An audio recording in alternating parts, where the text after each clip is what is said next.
Hello and welcome to another episode of Virtual Legality. I'm your host, Richard Hoeg, managing member of the Hoeg Law business law firm of Northville, Michigan, here with a Twitter logo on my screen once again. And I can promise you, when Elon Musk, the new king and owner of Twitter Inc., the social media platform, stops doing wild and crazy things, we'll stop covering it here on Virtual Legality. But I also have to warn you, that may be a long, long time. If you're interested in more on Elon Musk and his purchase of Twitter, the playlist name has once again changed to Elon Musk Buys Twitter. It was tries to purchase, it was versus Twitter, it was a whole host of things. Now it's Elon Musk Buys Twitter, and we have updates of a number of things that have happened between Elon Musk and the Twitter company before he purchased it, and other things that he's already done in the last 72 hours or so, just to talk about this transition period going on at Twitter itself. Now, before we do get into details, I want to remind people this is a channel talking about the business and law of software, technology, video games, and more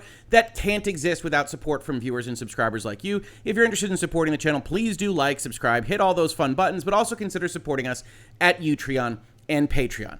Enough with the pitch. Let's talk about some details. So Ars Technica put up an article the other day that was very, very interesting, gave a little bit more of the coloration behind the deal as it came together that we talked about last week, particularly in Hangouts and Headlines, where folks were describing this deal as having been done, and that didn't make much sense to the corporate lawyer in my brain. Said, it doesn't sound like it's done. What's happening here? And of course, it wasn't actually done until late on Thursday night, despite what you may have heard across the internet. And Ars Technica has a few sources, which we have to take with a grain of salt. A lot of biased folks that are sourcing information like this, but that can give us a little bit more insight. Now, they quoted mischief and delay, how Musk and Twitter finally sealed the deal. That was, of course, Twitter's response to Elon Musk saying want to close the deal, and Twitter saying it would only result in more mischief and delay. Subheadline, Takeover drama drew in a cast of Wall Street powerhouses and a few meme splainers, which is a fun way to talk about how you use young associates in your big white-shoed law firm. Even as his $44 billion buyout came down to the wire, Elon Musk kept Twitter guessing. Normally, lawyers and advisors on each side of a corporate transaction work closely together to ensure a smooth closing. Now, I have to say, normally that's probably pretty accurate, but not always. In fact, almost every single closing that I have ever worked on has had 11th hour issues or cold feet or angry people involved that make things a little bit bumpy on the landing. But ideally, the lawyers are working together towards closing something because the lawyers at that point are on the same side in terms of dotting I's, crossing T's, getting documents drafted, and closing up this deal before money can change hands. Here, Ars Technica says something else happened. As the clock ticked down towards a court-imposed October 28th deadline for the takeover, Musk's camp mostly worked in isolation, leaving Twitter on the sidelines with their fingers crossed. Now, this is interesting, right? Because the two sides have agreed on a merger agreement, but as I've said in Virtual Legality, and as you heard me talk about in a host of other deal contexts, that's not the end of this discussion. You've got what amounts to a outline, a skeleton for how these documents have to come together, how you're going to treat various people after closing, before closing, how the money's going to get moved around. And Elon Musk essentially took that merger agreement as sacrosanct, said, I'm going to draft everything, I'm going to get this money into their hands, and we're just going to get it done without ever talking to Twitter, by the sounds of things, at least according to Ars Technica. We didn't know we would close on Thursday night until 15 minutes before it happened, said one Twitter advisor. Now, it's also important to understand that even with the inner circle of a company being purchased, like Twitter, it is possible that the counsel is talking between each other and not necessarily going all the way down to the principal level if both sides have basically said, hey, go figure it out, lawyers. Go get it done, get this money into our stockholders' hands, and we'll proceed with the deal. That kind of thing could happen. But at least as described here, this is as tumultuous as the rest of the deal process, which Ars Technica goes into at some length. We've got the whole playlist to check out if you want a lot more of those details. Now, they do talk a little bit about the banking situation here. Those involved in the financing saw little risk in backing Musk. Musk was a known quantity. People are always willing to throw money at those kinds of quantities on Wall Street or Silicon Valley or elsewhere. But that was before debt markets started to seize up later in the summer. The banks and Musk would quickly regret their haste as interest rates surged and technology stocks plunged.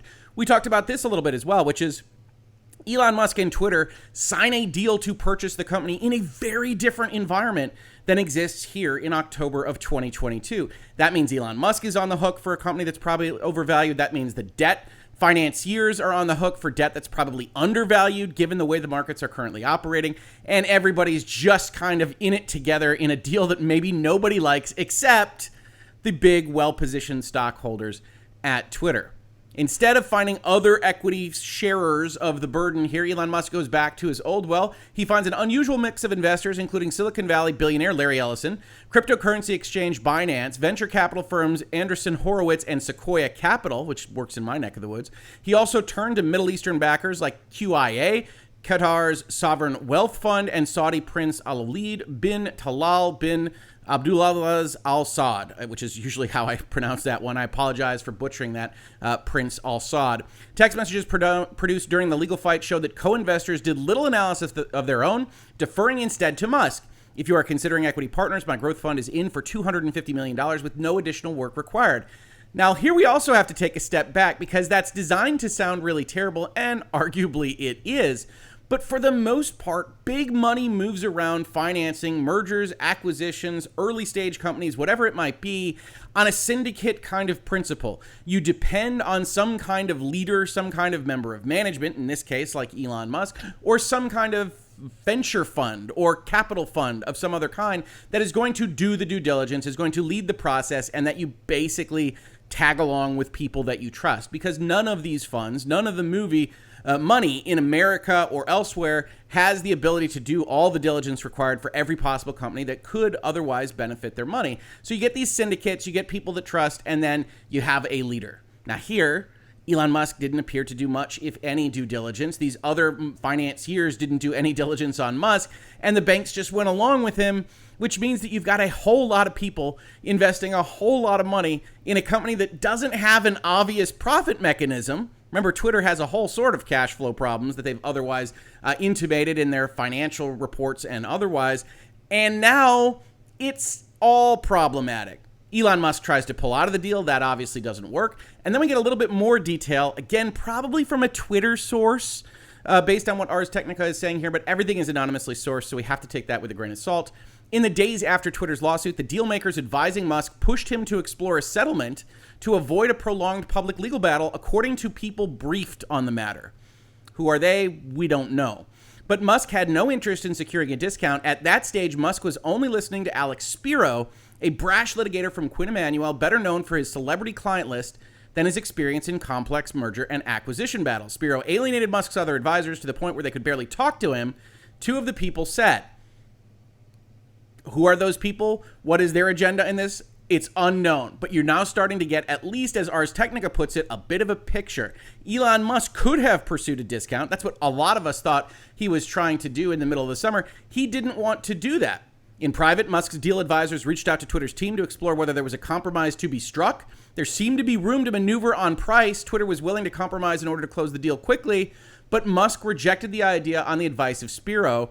Two people said. So these are people with the bone to pick with this particular advisor, Alex Spiro. We don't know the context of there, but we do know that Elon Musk didn't appear to negotiate price at any point in time. And when he comes back to the table to finish his deal, it's at the same price that he was otherwise fighting over. We have Ars Technica kind of editorializing a lot in this article, but here a little bit, saying that the whistleblower never amounted to anything with respect to Elon Musk's claims. Maybe that's right, maybe that's wrong. We didn't go through a litigation here. And the deal, when it comes back together this month, has not been properly explained by anyone. Or as Ars Technica puts it, Musk has not explained his abrupt U-turn, but his legal team had gained little traction in pretrial battles, which is what we identified. They weren't having a lot of luck with the judge or with the early evidentiary fights, and that might have tipped the scales a little bit. Whatever the final straw, Musk realized that there was minimal chance for him to prevail in court, maybe, and by that point, Twitter had no interest in a discounted price. Three people said. Again, not even bothering to source what roles or what side these people might be talking from. On October 4th, Musk told the Delaware court in a letter that he intended to close the transaction. We've got a video on that. Twitter pushed for legal protections to ensure the deal closed. Here's an interesting one. Team Musk, meanwhile, wanted to reserve the right to sue Twitter's executives. Now, this is an odd ask in a transaction, right? Generally speaking, management is not going to be so terribly inclined to enter into a deal or ancillary document or other arrangement that says, yes, of course, we'll take on this massive liability. You can sue us after the deal is closed. Generally speaking, everybody's trying to get out of there with the clothes on their back and aren't going to allow these kinds of things. But it does help to explain another part of this story, which is that one of the things that has come out in the past few days is that not only did Elon Musk fire upper management at Twitter, but the rumors, the whispers now, are that he fired them for cause, which is a legal term of art that means in your contract, you have certain rights to continue your employment. And if you get fired without cause, if they just say, hey, you know what, this isn't working out, good luck to you, which is primarily how these contracts are arranged in America. They are at will insofar as the company itself can say, let's go a different direction. In that particular circumstance, high-level executive agreements will have something that says, you get a bunch of money.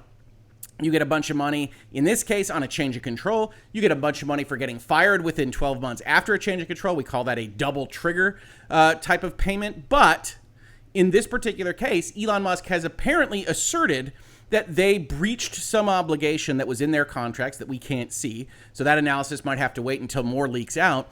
But by doing so, he really was very, very aggressive towards his predecessor managers at Twitter and potentially costing them millions and millions of dollars. In that particular circumstance, we can anticipate that that's the kind of thing where you go and sit in front of a lawyer. If you're the old CEO and you get fired for cause and you want to have a discussion about what you could potentially earn if you win a lawsuit against your old employer, well, you're going to find out that that's potentially a lot of money, which can pay for a lot of legal fees. And in that particular circumstance, I would imagine that you might be seeing those lawsuits relatively soon. But if Elon Musk is sitting there at the end of all things, at the negotiating table in October saying we want to reserve the right to sue you, well, then you can see there's a certain level of both emotionality and passion in this particular regard, and also kind of animus, a little bit of anger towards those executives. And we'll also see in tweets that Elon has put out over the past couple of days that that is shown as well. While some legal experts were surprised that the Delaware court ordered the deal to go through by the 28th or come to litigation, the judge's decision proved consequential. The deal closed on the original terms without a trial. Twitter's hefty legal bills, which could approach $100 million, must be paid out for of the cash flows of the company Musk now controls. And this is another part of this story that I think people either find confusing or at least interesting about it. Elon Musk now owns Twitter, which means he takes on all the liabilities that Twitter had, including those liabilities associated with fighting him and other communications that Twitter had with its own lawyers. Twitter didn't change. All that changed was the ownership, the management of the company. Twitter as a box of assets and liabilities stayed the same. It just changed hands, which means Elon Musk now owns all of that. Ars Technica finishes with happy Twitter people. The system worked. The modern technology of merger agreements in Delaware law were very much vindicated. Perhaps we didn't actually have to go through the entire lawsuit, but it did force Elon Musk to purchase the company, so I can see why you would think that on the Twitter side of things. Now we can look at a few other aspects of this deal and what's happened specifically over the last couple of days. Here's the National Review. Elon Musk is the captain now, which frames their story as Elon Musk dissolves board of directors, appoints himself sole director. And that is in fact the case. He dissolved Twitter's board and appointed himself the company's sole director. And he announced some antics with respect to blue check marks. Now, it might not all be that exciting. When you take a public company that has a number of members of its board of directors and you take that company private, well, you make a number of changes. Here's the security filings, and I'm sorry it's so small. We can see if we can zoom this in a little bit for you all. But one of those changes that you make is that the board goes away. On October 27th, 2022, and as a result of the consummation of the merger, Mr. Musk became the sole director of Twitter in accordance with the terms of the merger agreement, effective as of the effective time of the merger. The following persons who were directors of Twitter prior to the effective time of the merger are no longer directors of Twitter. All of the people that were previously on the board. And there are other things here. There's notes outstanding that Twitter holds that have a change of control provision, so they have to make an offer to buy those back out. We don't know what will happen with that debt. But there's all sorts of things that we're not going to go into in too great a detail because it doesn't really matter, and it's all very dry. We like to talk about mergers and acquisitions here, but some of it really is just dotting I's and crossing T's. So National Review says, hey, he dissolved his board, he's the captain now, and also he's thinking about doing something very interesting that was announced yesterday. Musk announced that Twitter was contemplating revamping its entire approach to the blue verification badges on Twitter, and this was then followed up on in an article in The Verge entitled, Twitter is planning to start charging $20 per month for verification. Those blue check marks that you see on various journalistic outlets. If we look at National Review, it's this blue check mark right here.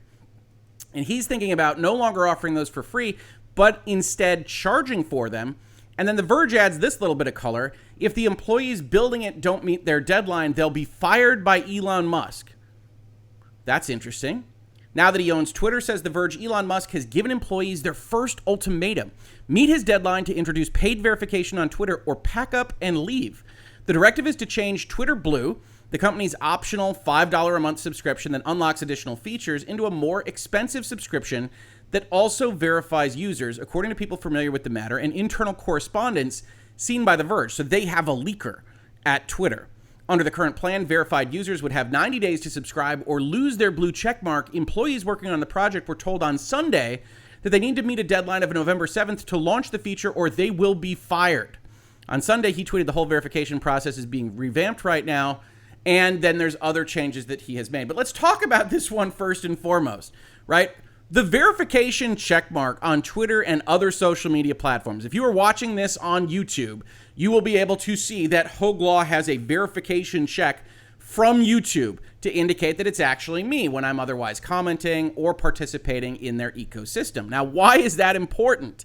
Well, I don't need a checkmark of any color, blue or otherwise, in order to verify my self-worth. But there were people on YouTube, as a for instance, that were going around with my name asking folks to put in their information in WhatsApp and generally looking like they were about to defraud the people that comment on my videos. So I said, YouTube, this is unacceptable. We can't have this kind of fraud going around. We need to be able to make a differentiation. And YouTube, to their credit, got me a check mark in something like 3 hours when that was happening, and I was able to show them photographic proof of people asking for that information. I think that's a perfectly valid way of treating your verification system. This person is actually this person. We need to differentiate between this people and bad actors, and that makes sense.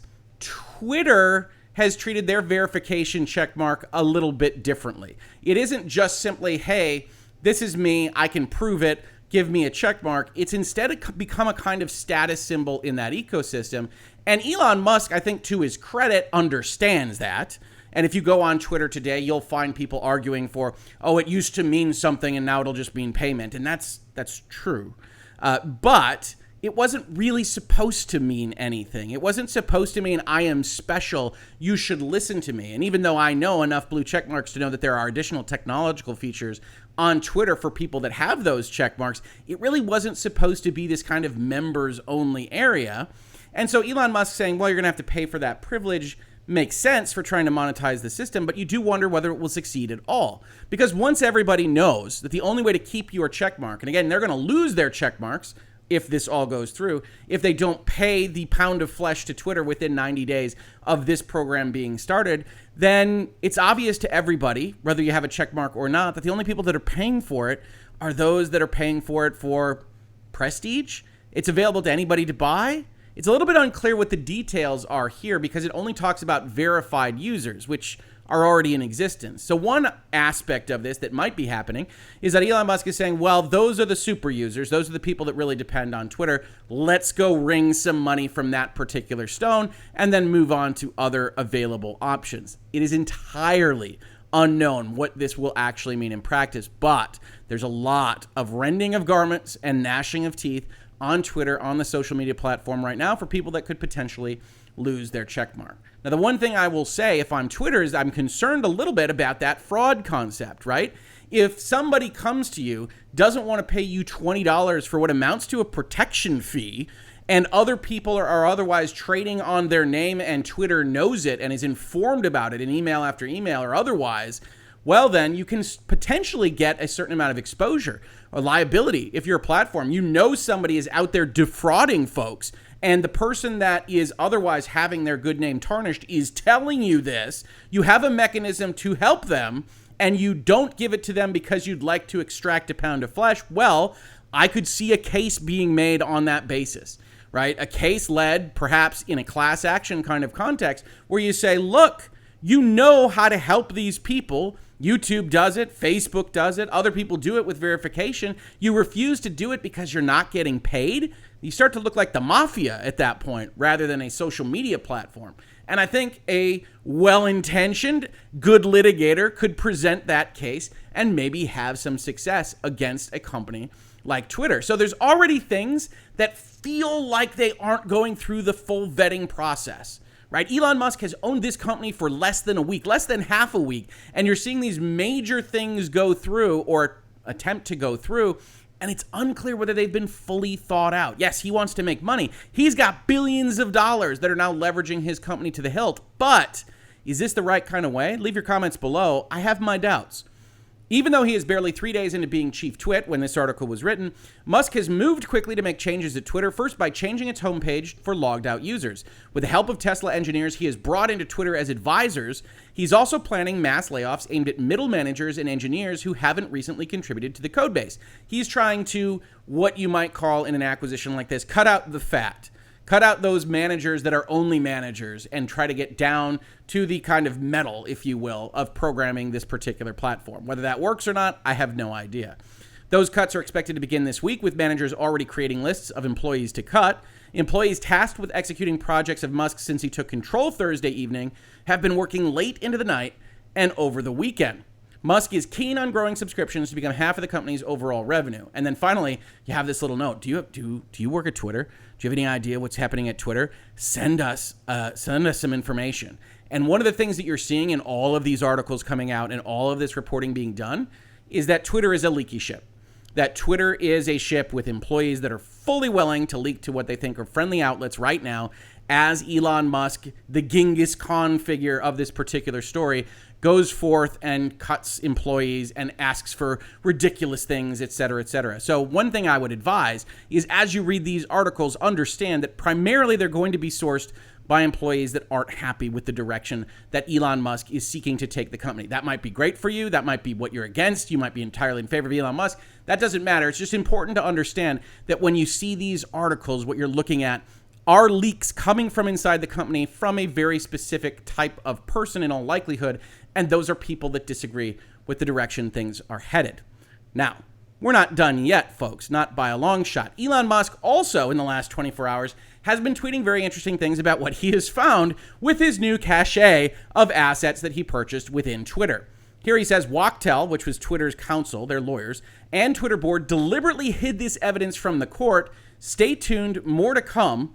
Yoel Roth has a Slack, has an internal communication of some kind that says, but also, LOL, if Amir continues to BS me, my escalation route is Amir's OKRs are entirely based on fraudulent metrics, and he doesn't care and may actively be trying to hide the ball, literally doing what Elon is accusing us of doing. Now, Elon Musk is putting this out there in public. So the one thing you can usually assume, maybe not applicable to Elon Musk, is that this will not form the foundation of a lawsuit, a litigation, or other action because you tweeted it out first and everybody can see and react to this. I can look at it and say, well, you're trying to say that Yoel is doing some kind of admission against personal interest and is saying, look, they're fraudulent metrics. What I actually see here is a kind of disgruntled executive saying, I'll just tell them that you're faking everything if you continue to BS me, right? And that's not great. You don't want that in text. It also doesn't really prove your case, Elon Musk. Then we have an individual Twitter user by the name of Liz Wheeler who says, that isn't surprising. Yoel Roth is a nasty individual. Should have been the first person fired, once called Trump actual Nazis and a racist tangerine, and used his opinion to justify censoring Trump's tweets. And then Elon Musk says something interesting for those that are kind of on the political bandwagons here. Elon says, we've all made some questionable tweets, me more than most. He's paid a lot of money for some of his tweets. But I want to be clear that I support Yoel. My sense is that he has high integrity, and we are all entitled to our political beliefs. Remember, Elon Musk took over this company, at least ostensibly, with notions of extreme free speech, which, if followed to their logical ends, should allow for different political beliefs and even angry different political beliefs. So this is a very interesting tweet from yesterday that people who are looking for Elon Musk to descend from the mountain and just make Twitter really ultra-right or conservative or whatever you most fear in the world are probably not looking at that. The thing about Elon Musk that I've noticed in covering him for basically the entire year now is that he is legitimately a wild card. I cannot promise you that all of his positions are fully well thought out, but he seems to approach these from at least an ostensibly neutral viewpoint at most points in time when he's not otherwise trolling on Twitter. So it'll be interesting to see where this goes. I also saw other people asking, does he really have access to these DMs and potentially communications with legal counsel? The answer is, for the most part, yes. If you go and you look at Delaware law, Twitter as an entity continued to exist. It didn't change hands. This wasn't what we call an asset purchase, where you have to move each individual asset over to the new owner. Instead, the equity ownership of the company changed, which means, as far as Twitter is concerned, nothing happened. It's just different shareholders that have different access to the data. So for the most part, Elon Musk has access to all the communications that Twitter entered into, and that might be the way to fire people for cause. It might be the way to bring in further litigation. It might be the way to fight other aspects of the deal, seek indemnification, breach of contract, whatever it might be. Clearly, he and his team are going through everything that they now have access to on the Twitter side of things, which is in and of itself pretty interesting. Now, we have another Ars Technica article here, which is a little bit of a different slant on what's happening over there. We get Ars Technica realistically advocating for curtailment of speech. Now, they're a journalistic outlet. I don't understand this argument particularly well. We'll talk about it when we get there. But they are pining on Mr. Musk here tweeting out what they deem to be misinformation. Musk jokes about his deleted tweet sharing misinformation on Pelosi attack. And I know a number of you have asked me to comment on that. I still don't think there's good enough information on any side to really offer additional commentary. All I would ever warn folks on that kind of thing, a developing story with political overtones, is to be careful and to know that there's a lot of people that are going to have a lot of slants and they're going to take little bits of information and apply it in different ways. Here, Ars Technica says, Musk's tweet came amid a wave of online chatter discussing what happened when an accused intruder, David Wayne DePape, broke into House Speaker Nancy Pelosi's house, attacked her now hospitalized husband Paul with a hammer, which is a horrible attack, and screamed out, "Where's Nancy?" Hillary Clinton joined others in tweeting critically of the Republican Party, which she accused of inciting violence by spreading deranged conspiracy theories.